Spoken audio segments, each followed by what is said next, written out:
Horns of a Dilemma, the podcast of the Texas National Security Review, TNSR. I'm Doyle Hodges, Executive Editor of TNSR. In this episode of Horns, we listen to a panel discussion on the topic Prospects for Civil-Military Relations during a Biden administration. The discussion is moderated by Dr. Jim Golby, Senior Fellow at the Clements Center at the University of Texas, Austin, and features Professor Peter Feaver, Professor of Political Science and Public Policy at Duke University, Lieutenant General retired Dave Barno of Johns Hopkins School for Advanced International Studies, and Dr. Kori Schake of the American Enterprise Institute. The discussion brings a wealth of knowledge on civil military as well as a wealth of experience in administering defense programs. It covers a broad range of issues ranging from the challenges that stemmed from the Trump administration, challenges associated with transition, as well as what the enduring impacts of the current administration will be on civil-military relations. Let's listen in. Okay, on civil-military relations, President Trump, like on almost every other issue, has been deeply controversial. And in many ways, the way that the senior military leaders and senior civilian leaders have interacted over the last 4 years has played out in very different ways than we've seen before, at least in terms of the interactions on social media and in the press. But in other ways, we've seen some of the same types of stories that we've seen throughout history: shirking, slow rolling, the military bureaucracy pushing back at the demands of the president. And we've seen many of the same types of dynamics that are common in civil military relations. But just over the past month, since the last discussion we had in October, there's been a flurry of new civil military news. Both campaigns, Trump and Biden, invoked military veteran and retired general and flag officer support in their ads. We've had a contested election and recounts that have led to a period of uncertainty about the outcome of the election, which very temporarily escalated into protests and counter-protests, with some protesters armed, though fortunately we saw only minimal violence. We've seen presidential tweets, news stories, and legal disputes often centered on contesting absentee ballots, with many of those ballots originating from military service members and their families. We've heard accusations by some pundits, including a prominent former retired four-star general, that the president's efforts to overturn the election amount to a slow-rolling coup, though even those making these claims tend to believe such efforts were doomed to fail. We also witnessed an unprecedented Pentagon shakeup, including the removal of the Secretary of Defense and the installation of acting officials without the typical defense credentials, who would be, at best, face an uphill confirmation battle if they had been nominated on their own merits. Shortly after these moves, we also saw the president announce his plan to reduce the number of troops in Afghanistan to 2,500 and in Iraq to 2,500 by January 15, 2021. Against the apparent advice of the Secretary of Defense, who he had just fired, and against the advice of some of his most senior military commanders. We've also heard rumblings that the administration wants to take further action against Iran's nuclear program. And just this week, former chairman of the Joint Chiefs of Staff, retired Admiral Mike Mullen, went on Meet the Press and warned, "I'm actually very concerned about the Trump loyalists who have now gone to work in the Pentagon. There's some real Trump loyalists there now in charge, and it's pretty difficult to think that over the course of 50 or 60 days, you can do anything constructive, but you can sure do something that's really destructive."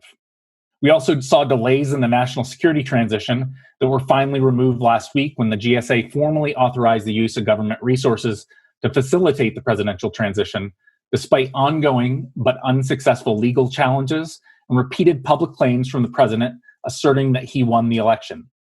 Just last week, we saw the president pardon not only two turkeys, but also retired Lieutenant General and former Assistant to the President for National Security Affairs, Mike Flynn.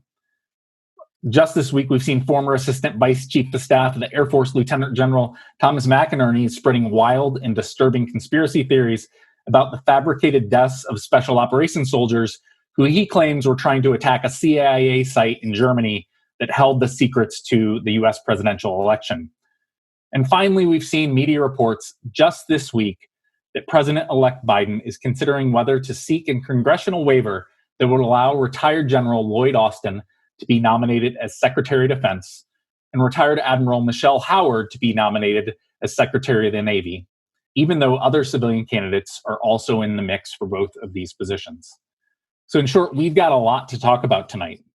But to kick things off, I'd like to turn the floor over to Dr. Peter Feaver for his thoughts on the status of the current transition and what he sees as the concerns and opportunities for civil-military relations in this transition. Peter? Thank you. And of course, it's a great honor to be on this panel with such a distinguished group of folks and also with me on it. So thank you for letting me be with you guys. If I were to summarize the transition, I would say not as bad as feared, not as good as could be hoped for. So let me just list. You did a long list of bad things that happened, but let me give you a list of things that did not happen. In the run-up to the election, President Trump did not trigger an international or a domestic wag-the-dog crisis that would have involved the military and would have mobilized the military. Secondly, Trump did not deploy the military in a way that would inhibit voting, intimidate people from going to the polls. Third, President Trump did not deploy the military in a way to inhibit the counting of the ballots. Fourth, while there have been ample complaints of fraud, there have been no serious calls for the military to get involved in any way to adjudicate these complaints.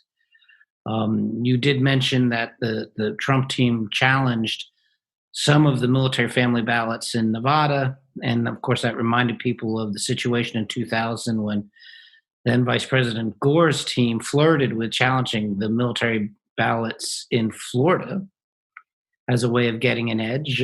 But it was quickly dismissed in 2000, and Trump's campaign team likewise quickly pulled back from the military-related ballot challenges. And so even that didn't happen at such an extreme level. And then fifth, the president finally admitted, belatedly, but he did admit that he would leave even if he was not satisfied on the issue of electoral fraud, meaning that there'd be no need for the military to frog march him off the White House compound.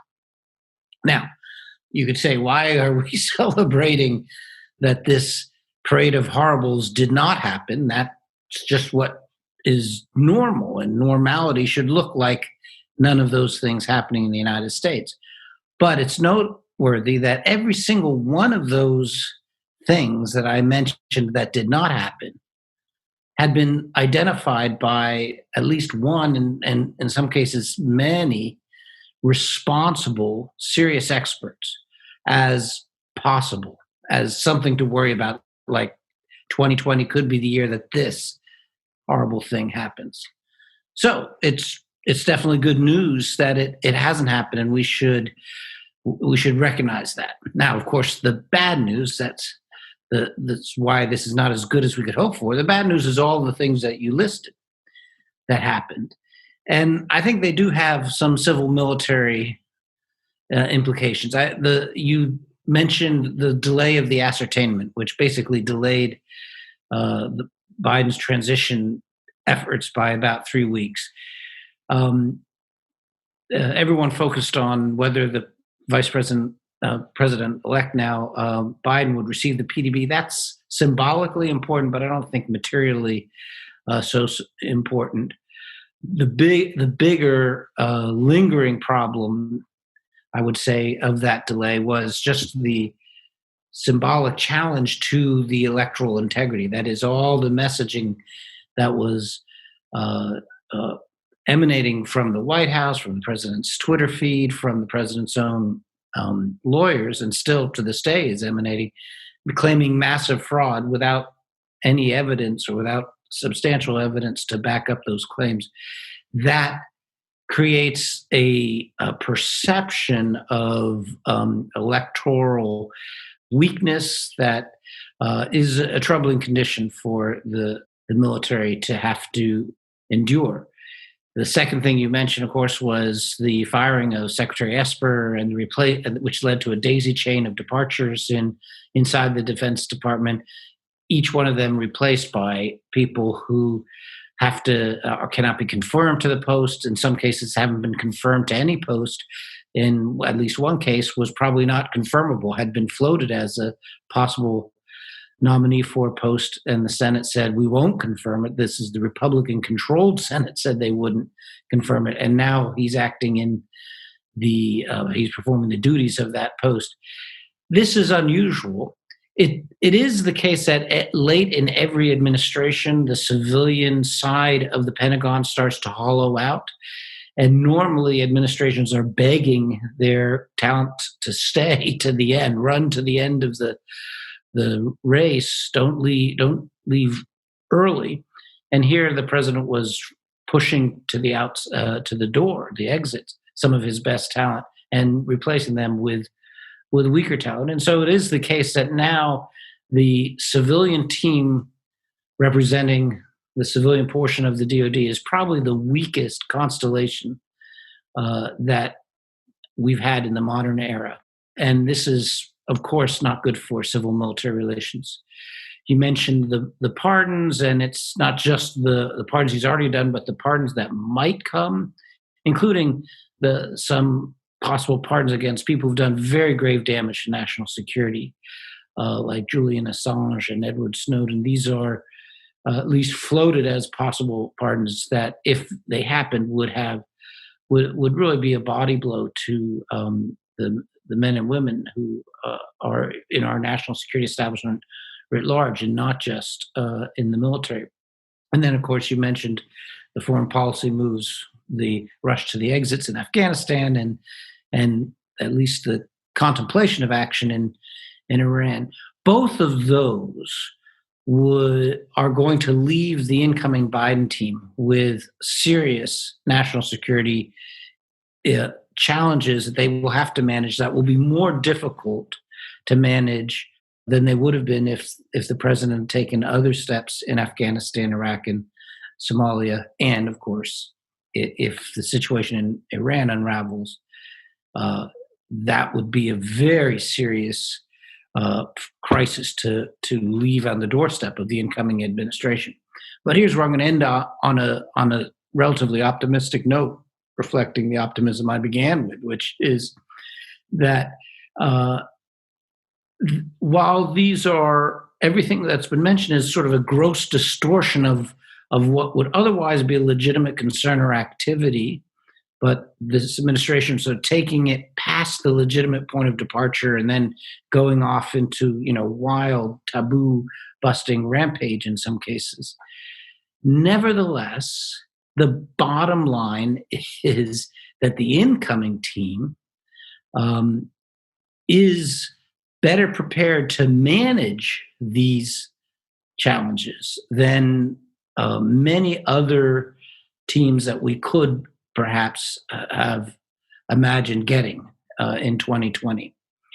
If the Biden administration were less well-staffed, if President-elect Biden himself had less experience, if a president like President Trump in 2016 was on the receiving end of the Trump transition, then I think we would have a genuine crisis, particularly a civil military crisis. But precisely because the incoming team does have a lot of sure hands, a lot of experience managing at the senior-most levels, I think they'll be able to handle these challenges in a way that will be calming for the country. And on that happy note, I will defer to my betters on the panel. Great. Thanks so much, Peter. General Barno, I'm going to turn to you next. And, one of the things that we always see in every transmission is that by design, one of the real sources of stability that we have in a transition is the national security professionals and military officers we have working in the Pentagon on the joint staff, even as you see a lot of political transitions taking place. I'm curious on your thoughts on what advice you would give those people, those military officers, including General Milley, the other service chiefs and combatant commanders, on how they would approach this moment of transition from the Trump to Biden administrations. Thanks, Jim. And again, it's a great privilege to be here and be with my esteemed colleagues who I don't get to see in person very much anymore, but it's lovely to see them on Zoom and to be able to share a robust conversation with all of us on a topic that is very much central to our world and is going to be very impactful over the next 50 days or so and well beyond that. I was grateful to hear that you weren't going to ask me for any good news to add to that litany of doom and gloom that both you and Peter have added to so far. And the only thing I could think of was the cover of Foreign Affairs last month that says, we haven't been hit by a meteor yet. So we can add that into the good news column as well, I think, because the rest of the news is not quite that sunny, unfortunately. But to your question, which is a great one, what advice to give to the particularly the senior military here in this transition coming up? Of course, we do this every 4 years. This is something that is not unknown to the senior military leadership, but there may be some things that are going to be a bit different this time around. And Peter's already alluded to some of the developments that have happened just since the election itself that are a bit unusual, to say the least. So the first piece of advice I would give is an obvious one, which is there's only one president at a time. And the U.S. military needs to remain keenly aware of that in two different ways. Number one is that there is a chain of command that runs through the commander-in-chief, whose name is, Donald J. Trump right now and will be until January 20th, and that they have an obligation to the Constitution, but they also have an obligation to understand that he is the president and he is still making serious national security decisions for the United States. Which brings us to the second part of that, which is this is a very dangerous time in many different regards. The next 50 days is an opportunity for the outgoing president and some of his newly established team in the Pentagon, the State Department, in other places, or some of the people that have been there for some time to actually create problems or fail to deal with real world problems that evolve in a way that we would have expected with a more experienced team and more experienced administration, and one that's a bit more predictable in their behavior. So I think the military has to be particularly vigilant here during this next month and a half or so for intelligence and warnings from overseas, for indications of moves that we might be making that may not be entirely well thought out in the last weeks of this administration, and to be prepared to play their appropriate role in giving that advice to the president and to the senior leaders of the national security establishment, several of whom are now, acting for people that have been fired or resigned really in the last couple of weeks. So that's important. And of course, as we look at that overseas, we're now still committed to wars in Afghanistan with some significant changes going on there, in Iraq, significant changes going on there, the war against ISIS, which has been declared over by the acting Secretary of Defense here in the last week or so. As well as the regional actors out there. We worry about Iran and North Korea and unknown developments with Russia and China. So this is a very dangerous time from that standpoint. And the military, I think, has got to be very aware of that, both from a standpoint of how America's adversaries overseas may take advantage of this, but also in terms of what kind of problematic decisions and last minute policies could be enacted by this administration. So it's going to be a time not to be looking for the finish line, looking ahead, looking to January 20th without understanding that each of the next 50 days presents its own perils.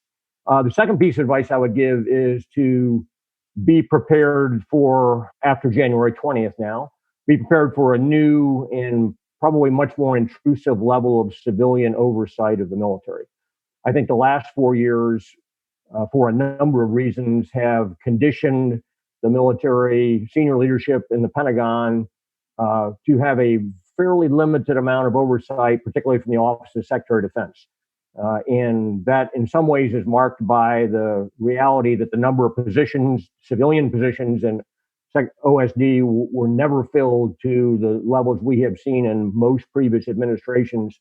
And I think today are somewhere in the neighborhood of being only at the 60% mark or less of civilian appointed positions being filled. Those are the people that provide the civilian oversight to the military. So in part as a result of that, I think the military has grown used to having a lot less involvement in a lot of their planning in terms of their contingencies and how they develop warfighting concepts and what kind of decisions that they recommend and ultimately carry through on procurement of weapon systems. And I think that's going to change pretty dramatically and pretty quickly with the new team coming in. I think there'll be a very high level of fill on those positions within the first 6 months. I think that's going to bring with it a new level of scrutiny that today's military senior leaders may not remember from 4 years ago or beyond. So that's going to be a bit different as well. I think that there'll be a lot less free play in a sense for the military to be able to move on its own accord in some of these areas where in the past they've had people looking at how they develop O plans and looking at how they make decisions and what the criteria are behind that. And of course, the other thing of this administration has been notable for is the first Secretary of Defense, who served for half of the administration roughly, was a retired four-star general. He was working with an active duty four-star general who was his close comrade and once subordinate in the U.S. Marine Corps. And so in effect, you had retired senior military leaders supervising active duty senior military leaders who they were actually had close personal relationships with. Even the secretary who just left, Secretary Esper, during his time as Secretary of the Army, formed a very close relationship personally with General Mark Milley, and they brought, I think, that relationship together again when Esper was a Secretary of Defense and Milley was and is now the chairman. And so those bonds and those probably a bit more comfortable familiarity between the civilian leadership and the military leadership aren't going to shake out quite the same way, I think, in a Biden administration coming up. And that might be a bit of a shock for the military. I think an obvious point looking ahead in the transition will have a big impact on this and the new leadership and the civilian side that comes in the Pentagon is be prepared for some big budget fights.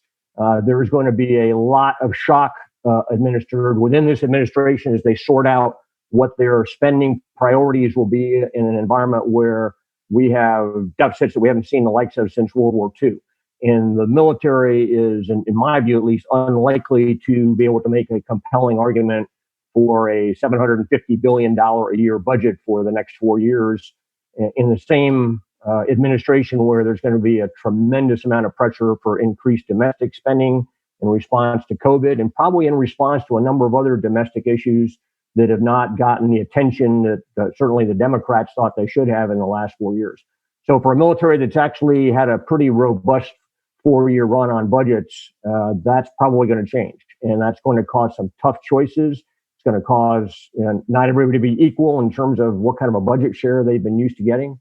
And it's probably going to be augured in by some new thinking about how the U.S. is going to fight overseas, but also how the U.S. is going to strategically employ and deploy its military over the next 4 years and beyond. So I think there's some potential pretty serious shocks there that are going to be not what the current military leadership is used to from having a very, very robust budget line for the next 4 years. And finally, I'd say that there's going to be a lot of continuity. I think we've talked a lot about the changes. I've certainly brought up a number of those, but I think there'll be some degree of predictability that the military leadership can expect from the new incoming team. Peter pointed out, that these are some very experienced people.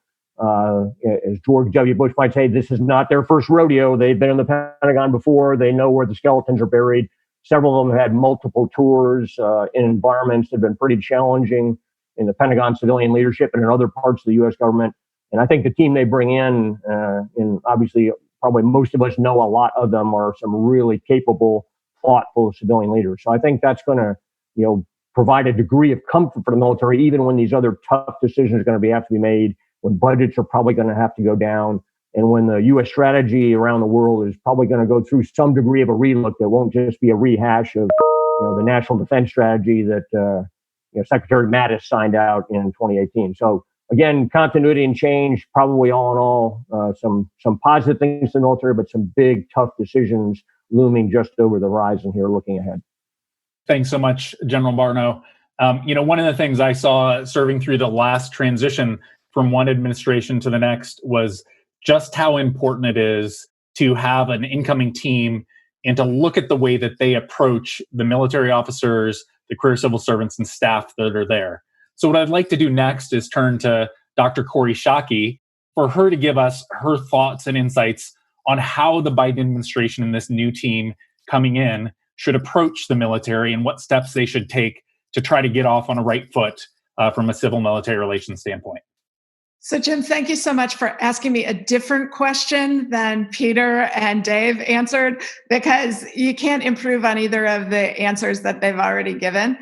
And the first piece of advice that I would give the Biden team about how to get along with the American military, I'm actually cribbing from Peter, because the most important civil military insight any of us have ever offered was Peter's, which is that elected politicians have a right to be wrong, and the military has no recourse on that. And very often in recent years, the last 3 or 4 presidencies, there has been a little bit of hesitance on the part of the elected civilians to assert that authority. I mean, I think of President Obama having not just 1, but 2 Afghanistan reviews in the first year of his administration, and bitterly resenting that they felt like the military was boxing them in when the military thought they were actually explaining the problem. And so the first is to act with confidence that the people elected President of the United States and the politicians they appoint to cabinet positions and high offices actually have a broader and more legitimate frame of reference for deciding on issues of war and peace and budgets than the military does. And they ought to have the confidence of that because they've earned it by getting elected. And in my experience, the American military establishment actually responds very well to that. It's when you lack confidence, don't know what you're doing, and ask them what the right answer should be, that things start to get messy and awkward. The second piece of advice I would give the Biden team is appoint actual politicians to the cabinet. We're talking a lot, you mentioned, Jim, in the introduction, that they're considering 2 recently retired military officers for senior positions. And I think that's a mistake, both as civil military doctrine, namely, those people don't have broad enough experience that they bring to these positions. They haven't lost an election, so they don't know what that feels like and how much members of Congress fear it. They don't. I mean, think about Lieutenant General McMaster when National Security Advisor, and the president did something shocking, which is reveal highly classified intelligence in an Oval Office meeting with the Russians, and sent the National Security Advisor, an acting 3-star Army general, out to face the press and defend it. The president was actually terribly served by General McMaster's response, because he looked like he was lying. He was trying to sort of, right? An actual politician, James Baker, in that position would have served the president much better, because they wouldn't have tried to make a narrow, defensible national security case. They would have made a sweeping political case that it's in the American interest to have different kinds of relations with the Russians. The president's navigating, right? You can see how it would play out if an actual politician did it. Lieutenant General McMaster, good as he is, talented and capable as he is not a high-level national politician, and actually served the president pretty poorly. And I think that's the limitation on putting recently retired military people into cabinet positions, because you're not actually being graded on what you understand about how to run the Navy or how to fight the war in Afghanistan. You're being graded on your ability to translate the president's political objectives into defense policy, and how to sell that for budgetary purposes and for purposes of congressional and public support. And actual politicians are better at that than people who come out of the defense establishment. The third piece of advice I would give the administration is leave General Mark Milley in place as chairman of the Joint Chiefs of Staff. There will be a temptation, because of his mistakes during last summer's disgraceful Lafayette Square incident to push General Milley out for that mistake. And I think that would be an error for two reasons. First, because Congress in the 2017 National Defense Authorization Act extended the chairman's term from 2 years to 4 in order to better insulate it from politics. And that's a really good thing. We don't want chairmen who are worried about trimming their sails in the advice they give a president. We don't want presidents worried that these guys are political figures and therefore can't be trusted. So insulating that matters. The second reason that General Milley should be kept in place is that, weirdly enough, I think the mistakes that General Milley and also Secretary Esper made last summer during the Lafayette Square incident actually served to strengthen the professionalism and the subordination to elected civilian control of our military. The deeply admirable video apology that General Milley recorded is actually a fantastic testament to how the American military's own professionalism is the strongest positive force in civil military relations in the United States. And I think got a lot of the military leadership thinking about how to keep the American military out of putting their foot in the wolf trap or having the president of the United States thrust them into a wolf trap during a contested election. I think a big part of the reason the American military hasn't been required to do any damage to its relationship with the American public is because after General Milley, again, stupidly, 3 years into the Trump administration, and as a high-level military officer, he ought to have had the judgment not to let himself be played the way he was in Lafayette Square. Nonetheless, he responded to it in a way that was actually extraordinarily beneficial and set the stage for the military thinking carefully about how to keep themselves out of the politics of the election and working with Congress to ensure they had congressional support for that. And the last piece of advice I would give the incoming administration is that to give clear guidance. The American military establishment responds really well to clear guidance.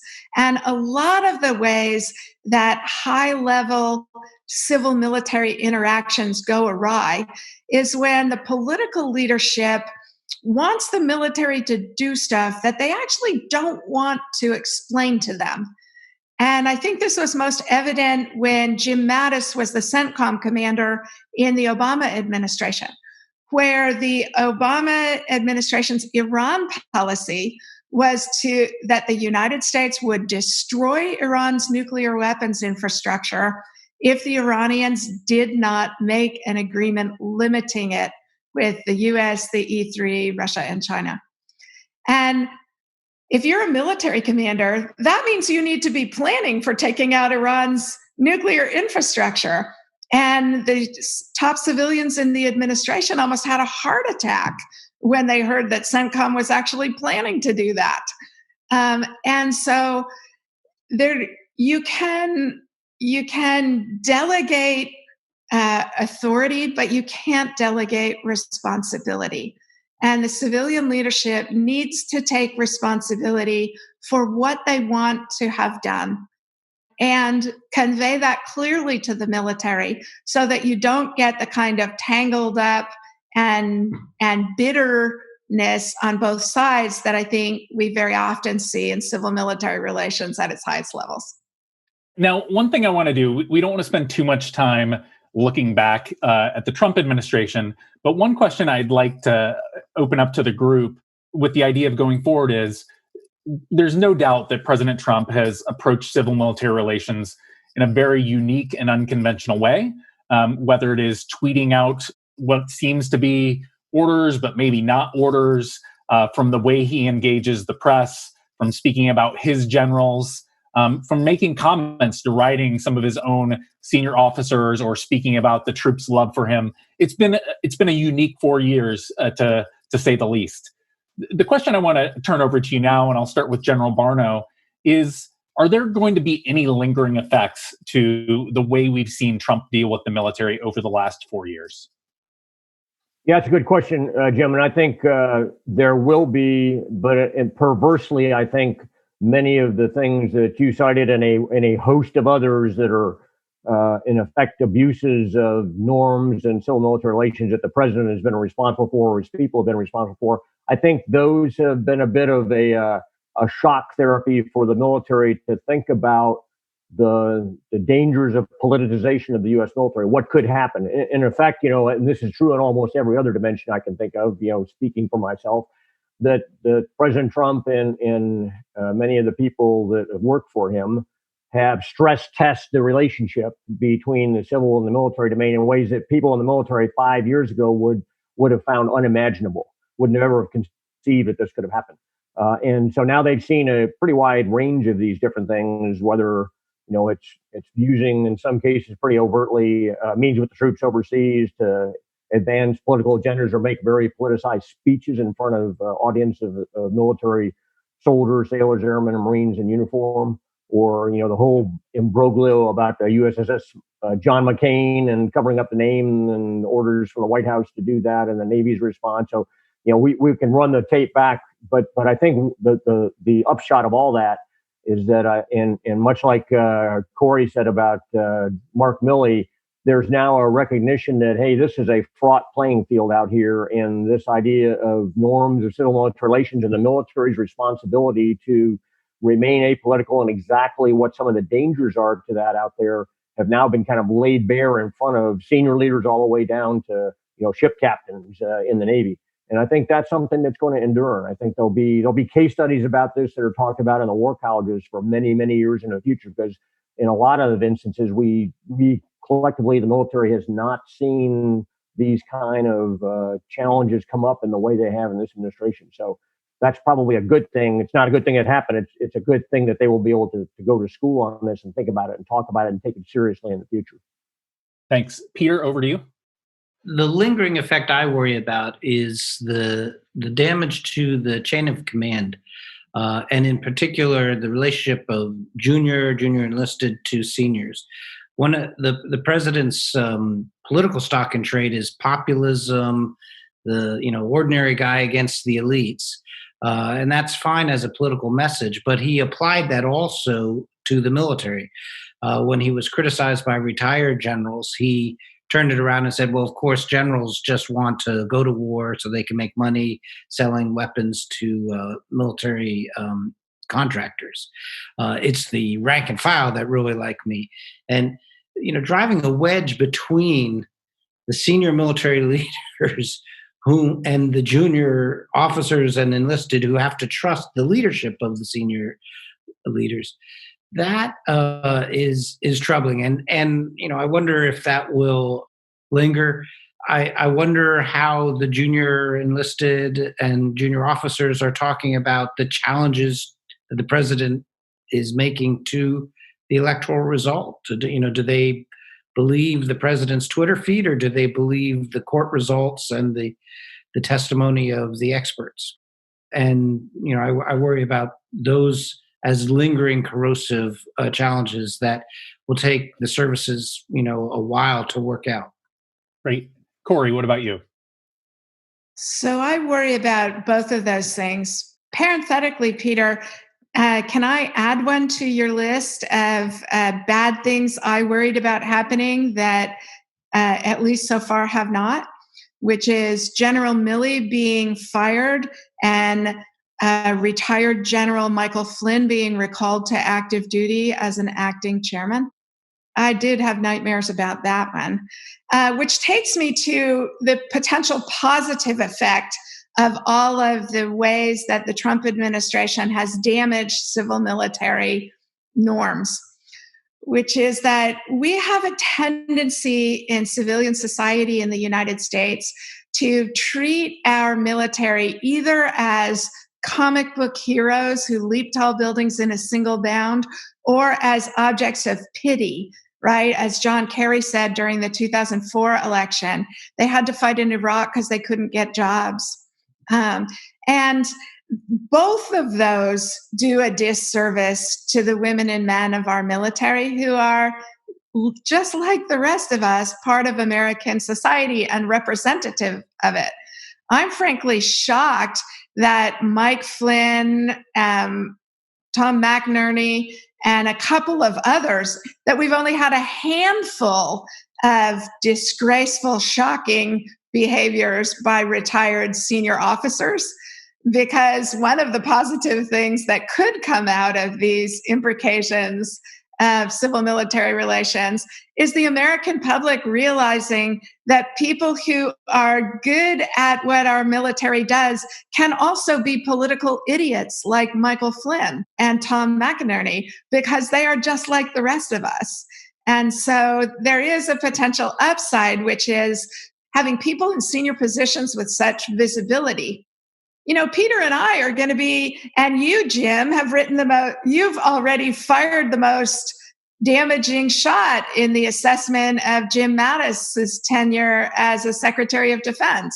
We're all going to now have data to be able to say, are people who know the military well any better at being Secretary of Defense than people who don't have that experience? And so I think there can be positives that come out of it in the normalization of how American society views our veterans.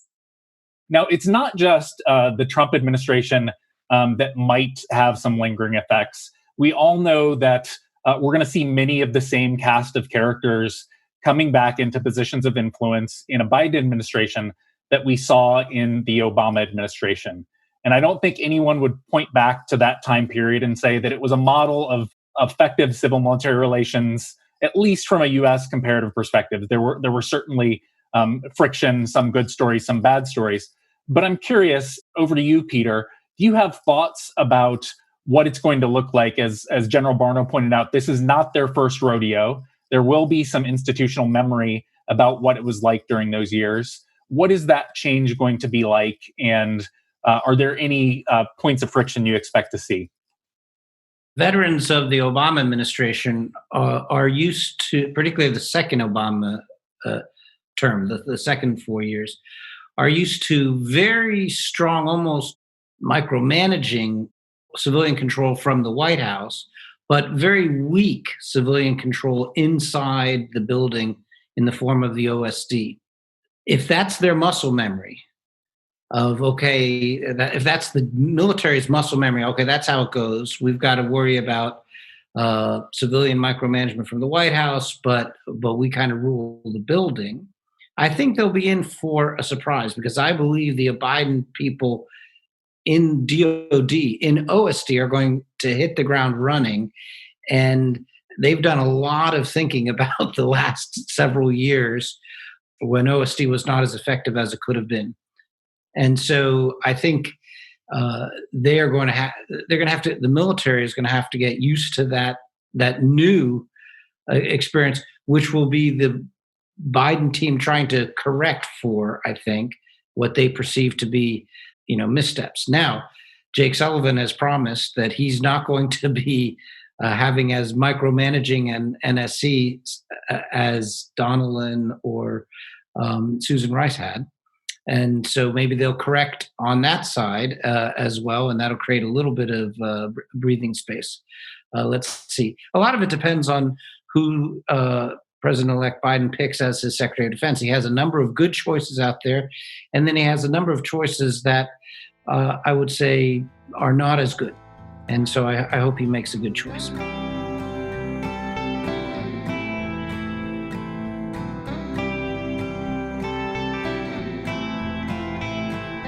Thank you for listening to this episode of Horns of a Dilemma, and please don't forget to visit our website at tnsr.org.